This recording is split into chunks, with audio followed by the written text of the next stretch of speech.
பந்தல் கால் நடும் விழாவில் பங்கேற்கும் விஜய். தவேக மாநாட்டுக்கான பந்தல் கால் நடும் விழாவில் விஜய் பங்கேற்கிறார். தவேக கட்சியின் முதல் மாநில மாநாடு விக்கிரவாண்டியில் வரும் 27ஆம் தேதி நடைபெறுகிறது.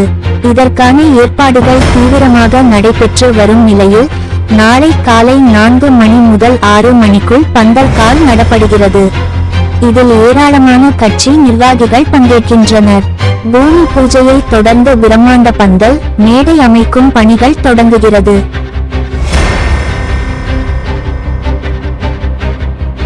யாரு பதவிக்கு வந்தாலும் எங்களுக்கு பயமில்லை, யார் எந்த கட்சி ஆரம்பித்தாலும் தங்களுக்கு பயமில்லை என விஜய பிரபாகரன் தெரிவித்துள்ளார்.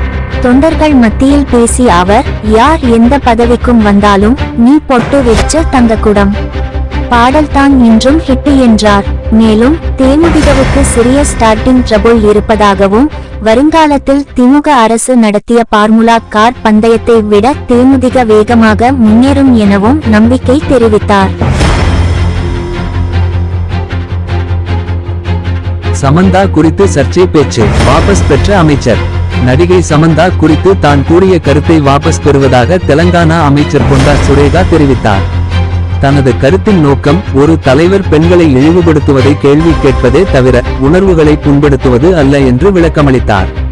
மேலும் தன்னம்பிக்கையுடன் சமந்தா வளர்ந்த விதம் தனக்கு ஒரு உதாரணம் எனவும் தனது கருத்துக்களை நிபந்தனையின்றி வாபஸ் பெறுவதாகவும் கூறியுள்ளார்.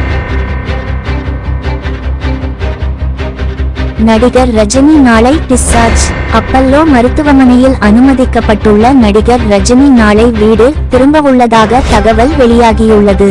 உடல்நலக் குறைவு காரணமாக திங்கட்கிழமை இரவு ரஜினி மருத்துவமனையில் அனுமதிக்கப்பட்டார். இதைத் தொடர்ந்து இரத்த நாளத்தில் ஏற்பட்ட வீக்கத்துக்கு சிகிச்சை அளிக்கப்பட்டு ஸ்டென்ட் பொருத்தப்பட்டது. 2 நாட்களாக அவர் மருத்துவர்களின் தொடர் கண்காணிப்பில் இருந்து வருகிறார்.